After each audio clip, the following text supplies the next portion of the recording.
पूज्य symbol of knowledge doctor Babasaheb Ambedkar या दोन्ही महापुरुषांना मी त्रिवार अभिवादन करते व माझा वादविवादचा विषय मांडते। तो विषय आहे खाजगीकरणामुळे संविधानिक आरक्षणाला धोका निर्माण झालेला आहे। आणि हो, खरंच धोका निर्माण झालेला आहे। तुम्हाला माहित आहे का, सर्वप्रथम आपल्या भारतामध्ये जर आरक्षण कोणी दिलं असेल तर ते दिलं आहे राजश्री छत्रपती शाहू महाराजांनी। कोल्हापूर संस्थान हे आपल्या भारतातलं एकमेव असं संस्थान होतं जेथे सर्वप्रथम आरक्षण देण्यात आलं। 26 जुलै 1902 रोजी 50% आरक्षण त्या संस्थानामध्ये देण्यात आलं। आणि हे आरक्षण जेव्हा शाहू महाराज देतात तेव्हा त्यांना एक व्यक्ती प्रश्न विचारतो, शाहू महाराज आपण हे आरक्षण दिलत कशाला, आरक्षणाची गरज भासली कशाला? तेव्हा शाहू महाराज त्या व्यक्तीला घोड्याच्या तबेल्यात घेऊन जातात। तिथे काही सशक्त घोडे असतात आणि काही घोडे जर्जर झालेले असतात, दुर्बल झालेले असतात। तेव्हा तिथे ते चण्याचा ताट ठेवतात आणि ते चणे दुर्बल झालेले घोडे खाऊ शकत नाही, सशक्त घोडे भराभर चणे खातात आणि त्या दुर्बल घोड्याला लाथ मारून तिथून हाकलून देतात। म्हणून आरक्षणाची गरज पडते, कारण की आपला समाज एससी एसटी ओबीसी समाज हा पण त्या दुर्बल घोड्यासारखा लाथ मारून हाकलून दिलेला समाज आहे। त्यांना जर आपल्याला शिक्षणाच्या प्रवाहात आणायचं असेल, त्यांना जर आपल्याला राजनैतिक प्रवाहात आणायचं असेल, त्यांना जर आपल्याला उत्तम शिक्षणाच्या संधी उपलब्ध करून द्यायचं असेल तर आपल्याला आरक्षण देणं महत्त्वाचं ठरतं। त्यासाठी डॉक्टर बाबासाहेब आंबेडकरांनी घटनेच्या कलम 330 ते कलम 334 मध्ये आरक्षणाची तरतूद करून ठेवण्यात आलेली आहे। त्यामध्ये लोकसभा आणि विधानसभा यामध्ये एससी एसटी ओबीसींना एससी आणि एसटींना आरक्षण देण्यात आलेलं आहे। आता हे आरक्षण आपल्याला संविधानाची देण आहे। कशासाठी मिळालं आरक्षण? आरक्षण हे संविधानाने दिलं। कशासाठी दिलं?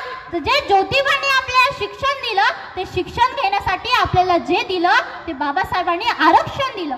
आरक्षण महत्त्वाचं आहे।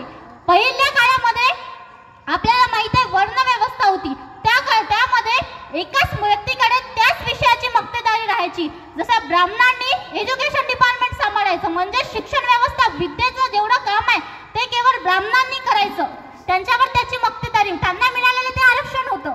आणि सैन्यात जायचं काम कोणी करायचं? क्षत्रियांनी करायचं। क्षत्रियांनी सैन्यात जायचं। व्यवसाय कोणी करायचा? बिझनेसमॅन कोणी बनायचं? वैश्यांनी बिझनेसमॅन बनायचं। आणि शूद्रांनी काय करायचं? तिन्ही वर्णाची सेवा करायची। म्हणजे बघा बरं, तेव्हा आरक्षण म्हणजे तेव्हा त्यांना जे आरक्षण होतं म्हणजे कुठं लिखित नव्हतं, पण त्यांना मिळालं ते आरक्षण होतं। त्यांना ते पटलं, त्यांना ते जमलं। त्यांनी आमच्या पिढ्या कुजवल्या, आम्हाला गुलामगिरीत काढलं। आमचे 100 वर्ष होऊन आमच्या पिढ्या कुजवत आम्हाला इथपर्यंत आणलं की आमचा डीएनए आता आम्हाला अभ्यास करताना मदत करत नाही। इथपर्यंत आपल्याला आणल्यावरती आता आम्हाला आरक्षणाची गरज नाही का? आरक्षणाची आम्हाला गरज आहे। आम्ही कमजोर पडतो म्हणून नाही, तर आम्हाला आतापर्यंत तुम्ही तुमची बरोबरी करू दिली नाही। एकदा आम्हाला त्या लाईनवर येऊ द्या। तुम्ही तुमची जे नोकऱ्याच्या म्हणा राजसत्तेतनी म्हणा तुमची ऐपत तुम्ही इथपर्यंत आणली, पण आम्हाला अजूनही तुम्ही खालीच ठेवलं ना। कुठे आम्हाला आरक्षण हे बरोबरी करायला लावते, कुठे आम्हाला आरक्षण मिळते इथपर्यंत आणलं जाते, तर ते योग्य आहे म्हणून आम्हाला आरक्षण हवंय। जर एकदा खाजगीकरण झालं तर आरक्षणाच्या सर्व तरतुदी रद्द होतील। जे आम्हाला आरक्षण मिळालं ते रद्द होतील। ईडब्ल्यूएसचा 10% आरक्षण, एससीचा 13% आरक्षण, एसटीचं 7% आरक्षण आणि ओबीसीला मिळालं 27% आरक्षण। हे आरक्षण जर अबाधित ठेवायचं असेल तर आपल्याला त्या खाजगीकरणाला विरोध केला पाहिजे। खाजगीकरण खाऊजा धोरण जे 1991 ला आपल्या भारतामध्ये आलं, खाजगीकरणाचं धोरण भारताने अवलंबलं। त्यामुळे काय झालं? सरकारी नोकऱ्यामध्ये काय झाली? कपात झाली। जिथे जागा 1000 निघायच्या तिथे जागा 500च निघतात। हळूहळू त्या जागा कमी होतील, खाजगीकरणात जातील। रिझन काय दिलं जाते की सरकारी नोकरी करणारे लोक कामचुकारपणा करतात। जर असंच असेल तर आतापर्यंत आरक्षण मिळून जे लोक सरकारी नोकरीत लागले त्यांनी आपल्या छातीवर हात ठेवून सांगा की तुम्ही अकार्यक्षम आहे का? मुळीच नाही। आमचा समाज कुठल्याही बाबतीत कमजोर पडत नाही। जे दिलेलं काम ते आपण इमानदारीने पूर्ण करतो। खाजगीकरणाची एवढी गरज नाही। जो आम्हाला एकदा खाजगीकरण कोणत्या देशासाठी आहे? ज्या देशांचा पोटापर्यंत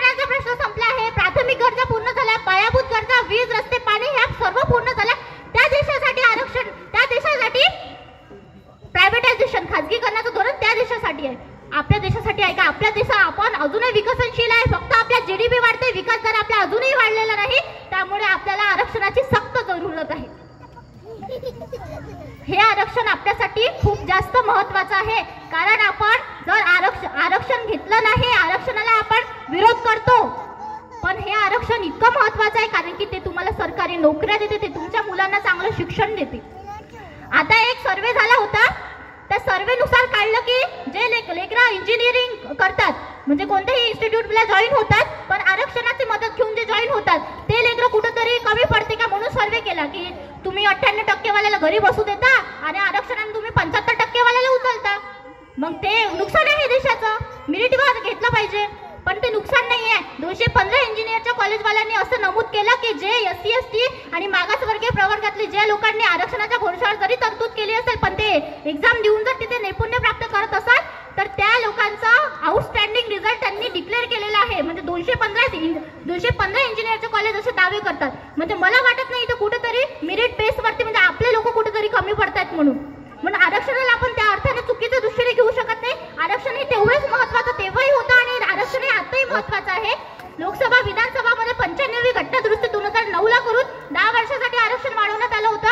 2020 पर्यंत करण्यात आलं. त्यानंतर पुन्हा 104वी घटनादुरुस्ती 2020ला करण्यात आली आणि तिथे 2030 पर्यंत पुन्हा लोकसभा आणि विधानसभेमधलं आरक्षण पुन्हा वाढवण्यात आलं. तर आम्हाला ते आरक्षण हवं. आरक्षण म्हणजे नुसतं आरक्षण नाही, तर ते आम्ही त्या समाजाचं प्रतिनिधित्व करत आहोत. आरक्षण म्हणजे डायरेक्ट आरक्षण घेऊ नका. आरक्षण म्हणजे आम्ही त्या समाजाचं प्रतिनिधित्व करण्यासाठी तिथे उतरलेलो आहोत, म्हणून ते आरक्षण महत्वाचं आहे. सरते शेवटी एवढेच बोलते. हम ये नहीं कहते कि विवाद नहीं कीजिए, हम ये नहीं कहते कि विवाद मत कीजिए, विवाद कीजिए पर उन्हें याद मत कीजिए, विवाद कीजिए पर उन्हें याद मत कीजिए. इसमें ही आपका और मेरा भला है, इसमें आपका मेरा भला है. समय कीमती है यारो, इसको बर्बाद मत कीजिए. समय कीमती है यारो, इसको बर्बाद मत कीजिए. एवढे बोलून मी आपली रजा घेते.